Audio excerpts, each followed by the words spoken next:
1 কোটি টাকা দিয়েছেন, কালকে আল্লাহ না করুক 1000 টাকার জন্য মানুষের কাছে হাত পাততে বাধ্য করতে পারেন আল্লাহ পাক। এমনও কিন্তু দিন আসতে পারে, দিন সবসময় সমান থাকে না। আজকে আপনার কাছে 1 কোটি টাকা আছে, কিছু মনে হচ্ছে না। কালকে কে জানে, আল্লাহ না করুক যে 1000 টাকা কারো কাছে চাইতে হচ্ছে, 1000 টাকার জন্য ঠকে গেছেন, হতে পারে না? তো রিজিককে মানুষ তাজিম না করলে রিজিক দূরে চলে যায়। দুটো বিষয় খেয়াল রাখবেন, দুটো বিষয়। এক হচ্ছে মাঝে মাঝে মনের মধ্যে কিছু আমল করার ইচ্ছা আসে না? মনে হলো যে আচ্ছা একটু 10টা আয়াত পড়ি, মনে হয় না মাঝে মাঝে মনে হয় না?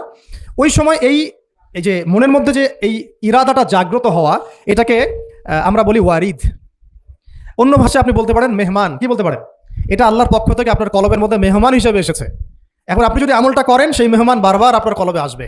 যদি আপনি ওই সময় আমলটা না করেন, মেহমান চলে যাবে, মেহমান অসম্মানিত হলে পরে আর আসবে না। একইভাবে রিজিক আল্লাহ পাক দিয়েছেন, এর তাজিম যদি করতে পারেন রিজিক বেশি আসবে। রিজিকের তাজিম সম্মান করতে না পারলে রিজিক আসবে না, বেশি কমে যাবে। উসমান রাদিয়াল্লাহু আনহু সবচেয়ে ধনী ছিলেন না? কেন জানেন? কেন? এটা কি জানেন কেন ধনী ছিলেন? একে তো তিনি প্রচুর দান সদকা করতেন, এটা তো আপনারা জানেনই। আরেকটা জিনিস অনেকে জানে না, তিনি উটের পিঠে বসেছিলেন, কিছু একটা খাচ্ছিলেন, এই 2-1টা দানা পড়ে গেছে নিচে। উটের পিঠ থেকে নেমেছেন, নেমে সেই দানা উঠিয়েছেন, পরিষ্কার করেছেন, ধুয়েছেন, আবার খেয়েছেন। তার এই 2-4টা দানার কোনো কিন্তু মানে পরোয়া না করলেও চলে, তার প্রচুর অর্থ সম্পদ আছে। এত অর্থ সম্পদ যে তাবুক যুদ্ধের দিন 30,000 সেনাবাহিনী দায়িত্ব নিয়েছেন। 30,000 সেনাবাহিনী দায়িত্ব নিয়েছেন, সেনাবাহিনী যাবে, থাকবে, খাবে, তাবু টাঙাবে, সব দায়িত্ব তার। 30,000 সেনাবাহিনীর দায়িত্ব নেওয়া কি চারটাখানি কথা?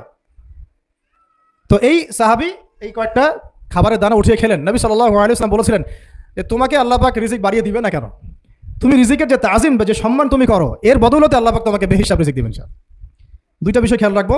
আমলের মেহমান হৃদয়ের মধ্যে আসলে তাকে ফিরায় না দেওয়া, তাহলে সেই মেহমান কিন্তু আর আসবে না। মেহমানকে মূল্যায়ন করলে মেহমান বারবার আসবে ইনশাআল্লাহ। আর রিজিকের তাজিম না করলে রিজিক কিন্তু আপনার ঘরে বেশি বেশি আসবে না। এমনি তো হারামের যুগ, এমনি সুদের যুগ।